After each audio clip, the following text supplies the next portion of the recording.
Hello and welcome to Mark and Pete Live. We begin this week's episode with some breaking news.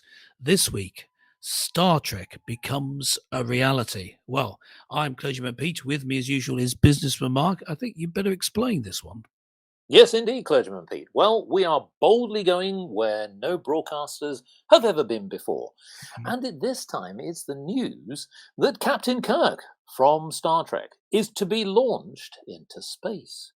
Yes, this is actually the real life story where William Shatner, who played the Captain Kirk character in the actual series of Star Trek, is to be launched into space by Jeff Bezos. Yes, so the US tech billionaire has decided to back this scheme, and it's the space travel company Blue Origin has confirmed that William Shatner will be blasted off from the Texas plant and off in the into space. Now, William Shatner is at the age of 90, and he will be the oldest person to have been flown into space. Clergyman Pete, I ask you, that does spring some thoughts about what can we learn from Star Trek when what was simply fiction is now becoming fact. Yes, it's interesting, isn't it? Because you see the image on the screen if you're watching the video version of this of the sort of craft that will take off tomorrow as we broadcast this into space with the 90-year-old actor on board. And I can't help thinking, just thinking about what they actually did on Star Trek, the series, they would have had surely the spacecraft orbiting the Earth and just beamed him aboard. Why don't they Oh, do that? yes. I mean, that would be Beam me so up, much more Scotty. convenient. Yes, they didn't think of that. I mean, that they needed that. This so what technological advances should we have in reality? Well, I think we should. We absolutely should be able to beam people aboard spacecraft, stop all that tedious mucking around in shuttles, and I guess even in what the equivalent to an airport, spaceport. You know, Yes. you'd still have to check in, but you could then just walk in and you're there. So I think that would be something that would be very useful. I mean, what do you think? What's particularly about the Star Trek vision of the future in Yes. terms of technology do you think would be good to have today that we need to get a move on? Well, I like the idea of the transporter. Absolutely. That certainly would cut our carbon footprint down, hopefully. Yeah, that's true. I hadn't thought of But that. Yes, that's true. but I do like the idea that if you think about the original series, there were lots of technological gadgets, and I have to say that I always was fascinated by the idea of the phaser. Now, if you remember, the phaser had two functions. There was the stun version, Yep, and there was the kill version. yep. Stun and kill.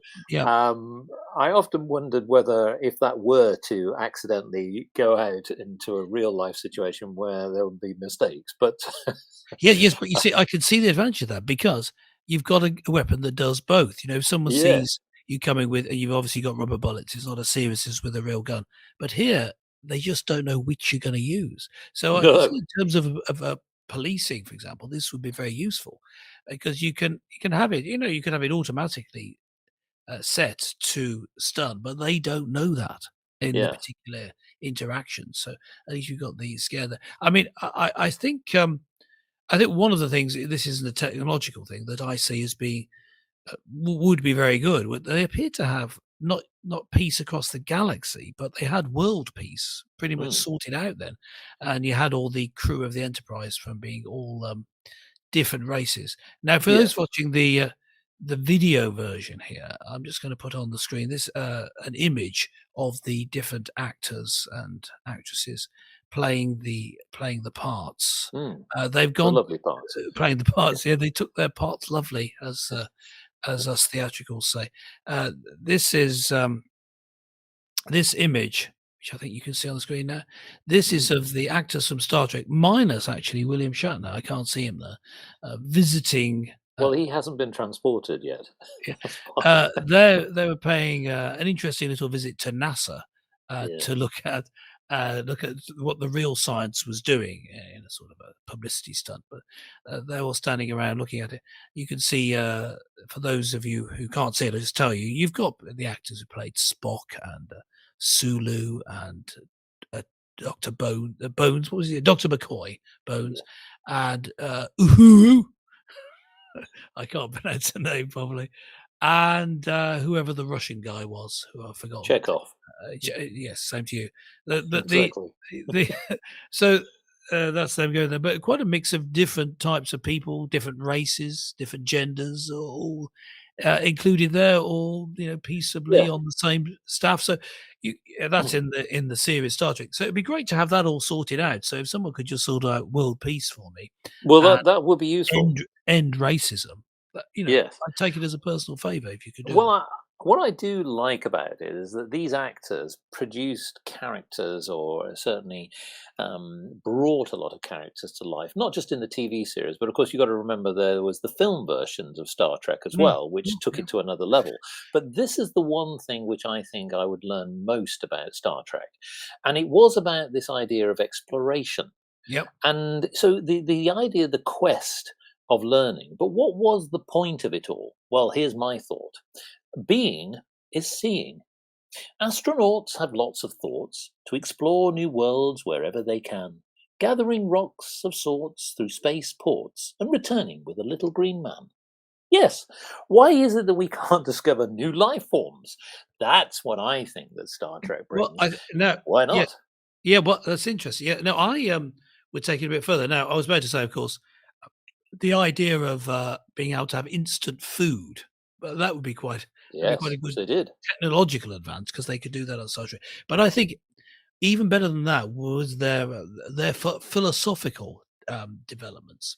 I don't know how much of a fan you are of Star Trek, but one of their if you follow the series, it's certainly in the original Star Trek, there was an idea of the prime directive that it does feature in the later versions of it as well. But this was very important then. The prime directive was one of non-interference. Mm, So you didn't interfere if you came to a that's right. new civilization Yes. on a new planet. You would go and observe, but you wouldn't interfere. Now, of course, most of the plots revolved around them actually interfering because their good nature Ironically. got the better of them. But the Yes. whole point was that though it was right not to interfere. Now, just imagine if that were written into politics these days. You wouldn't, for example, have had the United States in Afghanistan for the past Ah, 20 years. That yes. so I think this philosophical idea of having a a prime directive, a non-interference directive, as it's sometimes called in the show, that's something that's not a technological advance, but it's something that I would like for us to have today. That would be great Mm, because I think it would this not interfering unless absolutely necessary, uh, not even for the advantage of your nation, and in this case of the what did they call it? It wasn't just Earth, was it? It was they weren't the Empire. What were they?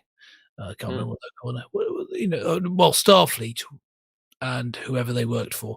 I think that it's not, even if it was for their advantage, you weren't allowed to interfere. So I think that would be something we could learn. So yeah, bring more stuff from Star Trek to today. That's what I say. Well, I like the idea also, the fact that they could go into different warp factors. So essentially, that you could speed, almost beyond the speed of light in some cases. Yeah. There were many episodes where they went back in time. There were some times where they went into the future. Now, Yes, wouldn't that that would be be very great? handy. Yeah, That you that could would actually see what was actually going to happen in the future. yes, that would be very handy. Yeah. I mean, all these different technological advantages, of course, were put into the show because people saw that they would be great to have. And Gene Roddenberry, the creator, I would say he had what we on Mark and Pete would probably call rather silly left wing ideas about politics. But one one thing that one thing about that, the sort of left wing utopian idea, is that you do try and see a good some good aims. The in terms of left wing politics, often there are good aims. They can see what an ideal of what they would want. My argument, our argument, with such ideas, such schemes, for example, communism, are that the methods that are used in order to achieve this idyllic state of living are worse than the outcome. And Yes. in fact, sometimes the outcome itself is unsustainable. Like, for example, having people just earning the same amount no matter what they do. That doesn't work. But actually, that didn't. I don't think that made its way into Star Trek. I think the captain earned more than the others. But if you look at it, what it means is into that show generally you've got good aims.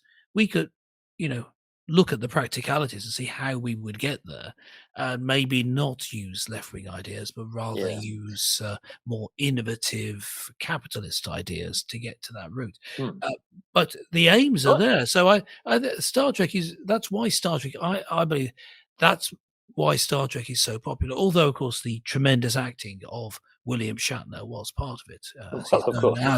as a great. Indeed. We're big fans of William Shatner Oh, of on course. this Well, show. actually, that does actually spring just to sort of conclude the show, which Yeah. is William Shatner, obviously great actor, really brought the character to life. But the thing here is, we should ask ourselves, who else would we like to propel into space? That's a good Maybe point. we should Yes, ask the listeners as to who is not living on this planet properly. yes. Let us know. I mean, That's a good way to leave it. Let us know in the comments below, or just go over to markandpete.com and you'll find the podcast in its audio form, and you'll also find a comment section. Please do let us know. But that's about all from Mark and Pete for this week. Join us next time. Beam us up, Scotty. live long and prosper.